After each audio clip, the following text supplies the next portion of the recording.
você pode explicar com relação a essa crítica? Você falou sobre uma ação trabalhista resolvida, ganha e o atleta vai receber os seus valores, assim como ao longo desses 2 anos e meio aconteceram inúmeras, né? Além dos episódios de casos FIFA, né? Que são casos um pouquinho mais pesados. Cara, é reflexo de longos anos aí, de situações delicadas financeiramente para o clube, né? Você está mencionando um caso, mas rapidamente vocês mesmos podem mencionar a totalidade da dívida do clube, que provavelmente deve ultrapassar 900 milhões. Então, assim, o nosso problema não é o Ramiro, o nosso problema é muito maior do que o Ramiro, do que um episódio que nos leve a ter um possível transfer ban, uma movimentação financeira que tenhamos que fazer para que o registro seja em total funcionalidade. Então, o nosso problema ele não é de agora, o nosso problema ele já vem de uma data muito longa e a gente tem buscado solucionar.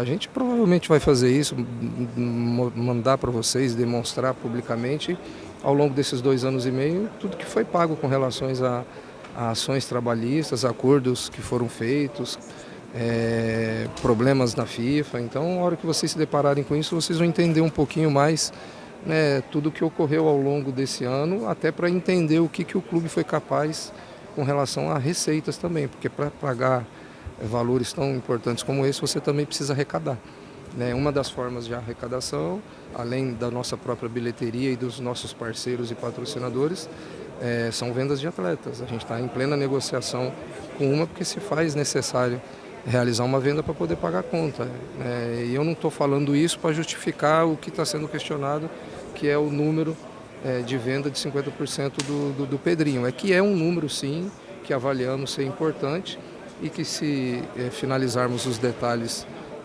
tudo deva ocorrer para que a gente realize essa venda ou quem sabe até outras, se forem importantes e a gente entender que vão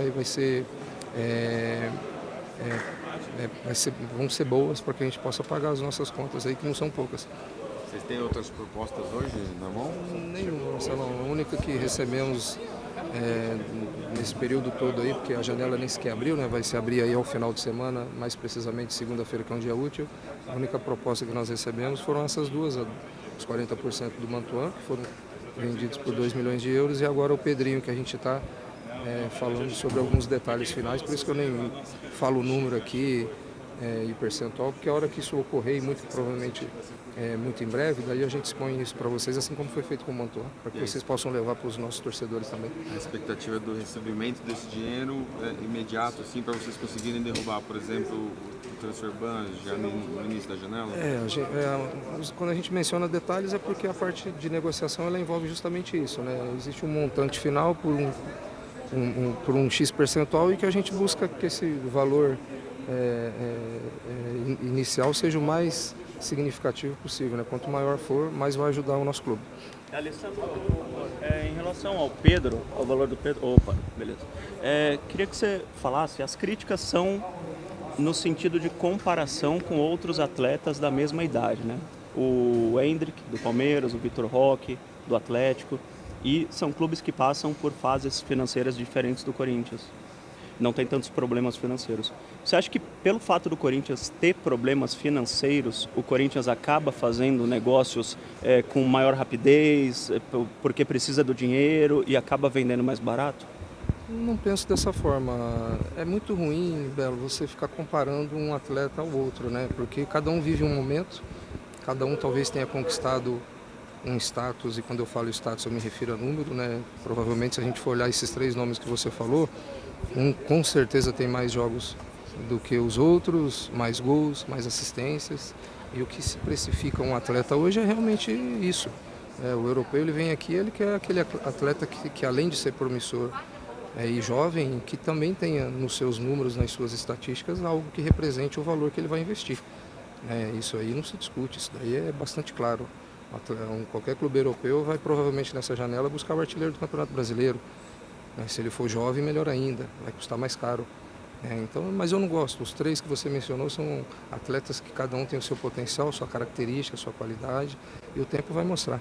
Mas não por esse motivo que a gente vai vender um atleta. A gente entende que é uma oferta importante, se discutiu o percentual, se discute a forma de recebimento e a maior parte possível, e vamos analisar se novas ofertas teremos por atletas, porque nós temos aí atletas jovens, de muita qualidade, de muito potencial, e que ainda vão mostrar muito ainda nesse período de janela. E a questão financeira faz com que o clube acabe vendendo mais barato?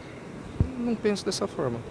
Não é por esse motivo que a gente tem que tomar as nossas decisões. A gente tem que tomar as nossas decisões pelas convicções daquela oferta que está recebendo. Não é que também recebemos 5, 6 ofertas pelo Pedro, recebemos uma.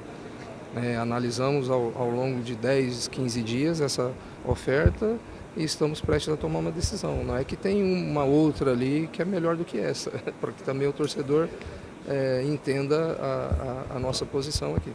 Alessandro, por favor, eu sei que é um passinho um pouco à frente, mas caso a negociação feche, se conclua, se há intenção, se há uma conversa de permanência por uma questão até de questões da FIFA e de utilização, se isso já foi conversado com o jogador, com comissão e tudo mais. Então, Ele não poderia sair agora, ele só pode ser transferido para qualquer clube quando ele completar 18 anos e, se eu não me engano, o Pedro só completa em fevereiro. Então não existe. E aí a utilização do jogador também permanece. É normal, pela idade dele.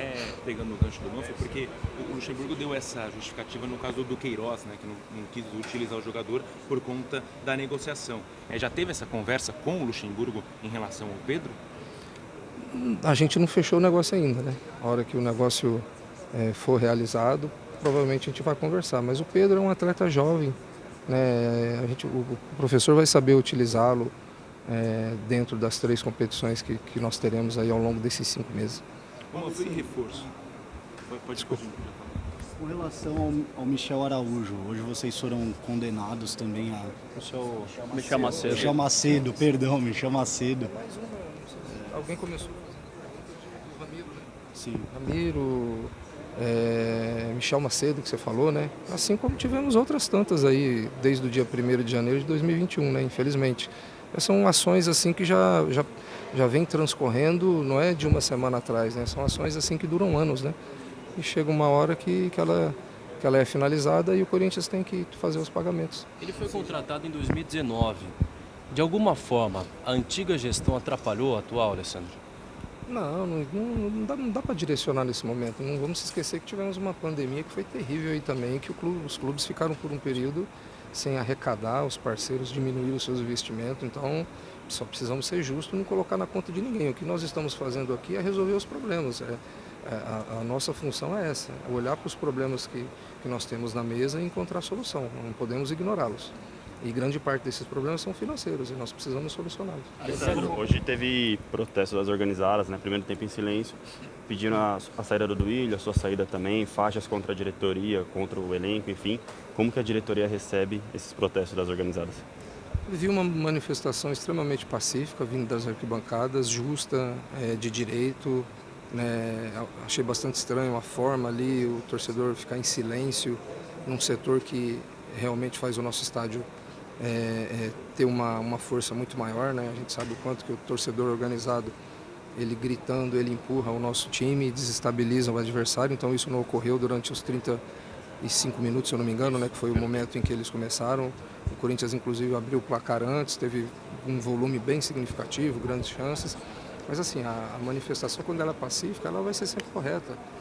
Ela só não pode ocorrer como ocorreu em Santos, ela não pode ocorrer quando há uma penalidade, como nós agora teremos, de portões fechados e deixar de ter uma receita de uma partida que gira em torno de 2 milhões e meio, ou o sinalizador, que também leva uma multa na Conmebol. Então, essas manifestações, elas não são pacíficas e traz prejuízo para o clube. Agora, quando ocorrer uma pacífica, como ocorreu hoje, ela é normal e é de direito do nosso torcedor, não só o organizado, mas especialmente o comum. A gente sabe que o Corinthians está em busca de volantes, é uma posição já conhecidamente que há carências no elenco. Hoje foi a estreia do Moscardo, né? Ele passou aqui na zona mista, falou que se sente à vontade jogando de primeira volante. Você expôs os problemas financeiros do Corinthians. Se o Moscardo pode ser uma solução caseira, pode ser algo trabalhado ali com o Luxemburgo, e também que você desse uma atualização para o torcedor sobre o Cuéllar, né? Se o Corinthians ainda espera uma sinalização do Al Hilal, como é que estão as conversas? Começar pela segunda, Cuéllar, que você falou, né? Cuéllar não tem nenhuma atualização, você fala? Isso. Não é um assunto que existiu, aconteceu e precisa ser atualizado. Houve uma sugestão para o clube se manifestou de uma forma que, se ele tivesse disponível no mercado, conversaríamos. Isso nunca ocorreu, ele nunca deixou de ter um contrato. Então, ponto final. Não é um assunto que a gente trata aí há bastante tempo. Tratamos por 1, 2, 3 dias e ponto final. O Moscardo, Gabriel Moscardo, que é um atleta que eu conheço muito bem, é que eu também não quero me posicionar aqui como treinador, né? Cada um, vamos respeitar a posição do Vanderlei, da comissão técnica, que conhece muito bem o atleta. Ontem, por exemplo, antes do Vanderlei finalizar os convocados, o Danilo esteve presente no treinamento, acompanhou o treinamento, assim como ele faz com bastante frequência, para justamente passar todas as informações para o Vanderlei das características e qualidades de cada um. Mas eu não vou aqui mencionar que está pronto, que não está, que deve participar ou não, mas é um atleta de muita qualidade e bastante jovem. A última da minha parte, Alessandro, você falou de transparência com a torcida, queria só que você garantisse para a torcida transparência. Que você garantisse, o Corinthians está hoje, tem o transfer ban, né? O Corinthians não pode inscrever jogadores. A janela está fechada, mas hoje o Corinthians está punido. O Corinthians vai pagar as dívidas, vai poder inscrever jogadores e é com o dinheiro do Pedrinho? O Corinthians trabalha muito para que na segunda-feira, dia 3 de julho, a gente não tenha nenhum problema nesse sentido e possamos registrar a nossa primeira contratação, que é o Matias Rojas. E eventualmente alguma outra aí que possa transcorrer aí nos próximos dias, já que o futebol ele é tão dinâmico e tanta coisa acontece. É o que a gente está fazendo incansavelmente todos os dias.